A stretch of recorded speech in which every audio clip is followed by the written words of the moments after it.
We are the Thunderbolts! Yeah, I've been a fan and lucky enough that my college roommate, John Watts, directed all of the Spider-Man movies. So I'd actually gotten to work on Homecoming just for the LA portion. Did second unit of those pickups. So I'd gotten to know the folks at Marvel through that. And I mean, I think anytime you get to work in this world that people care about so much, and with this cast, I mean, how could you not be excited? I think, one thing that's nice about this movie is it's about a team up, and I think that it's not as much about my particular vision as all these great people that came together to really try and make something different. So Eric Pearson had written this really interesting flip on what you might expect this film to be, which was about kind of sending these people to kill each other and be thrown away, and developed that with Brian Chapek, our wonderful executive producer. I felt like, what I could bring to it coming off of doing Beef was this idea of really going into a more internal version of that story and trying to get at some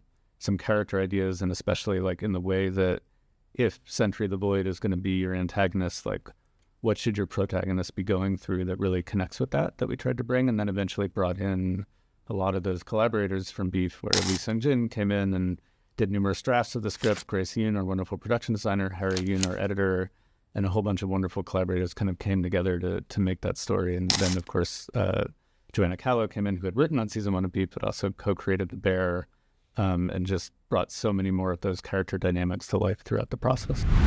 If there is a theme to the movie, it's about isolation and this question of, there's a line that Elena says to Bob at one point that he repeats back to her as the Void, where she says, "We're all alone, all of us," and I think the question of the movie is, is that true, or does it have to be true? Do we have to be alone in this? Like when we're going through something, when we experience shame or thought loops, like do we have to exist in that, in isolation, or through connection, could we maybe find a way out of those things? And, obviously the hope is that through connection, we can get out of there. And, I think that's something that I've certainly experienced. And I have friends that have gone through, different versions of, on a more internal level, some of the big external ideas of what a rich character, Bob, Sentry the Void is, that it felt like we could tie all those things together.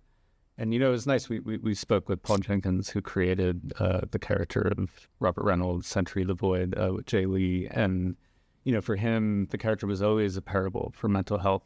And so it felt like that was the only way we're going to be honest to that creation, is to take that and run with it and find our own way into what that character was. I mean, I think what was so nice about this film was it felt like it existed in such a contained fashion. It takes place over the course of just a few days, in the modern world of 616, and so it feels like it's in its own little corner of the universe. And then obviously at the end, it has much larger implications for the rest of the world and the universe. But it felt like until we got there, we really had room to play in this kind of, isolated space where we didn't have to worry about too much of that interaction and really could tell a contained story.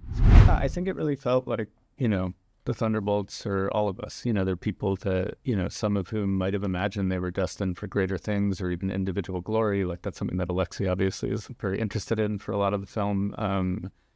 John Walker was Captain America, until that went very, very wrong. And so it becomes more about like when things don't work out the way that you imagined, which is something I think would imagine we can all relate to. I certainly can. Where do you go from there, and what can you build from that? And, what and who do you need to find to kind of come out of that place? And could you maybe be something greater as the sum of your parts than being stuck in that isolation?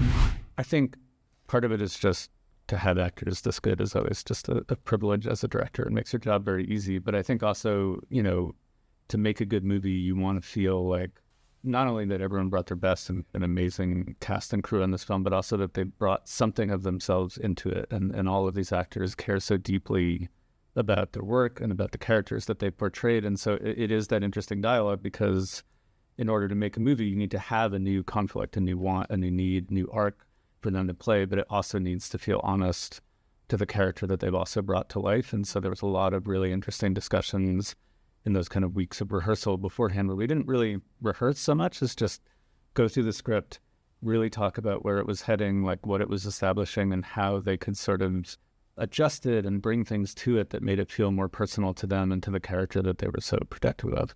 Can't call ourselves that. Thank God. Thunderbolts. It's a cool name.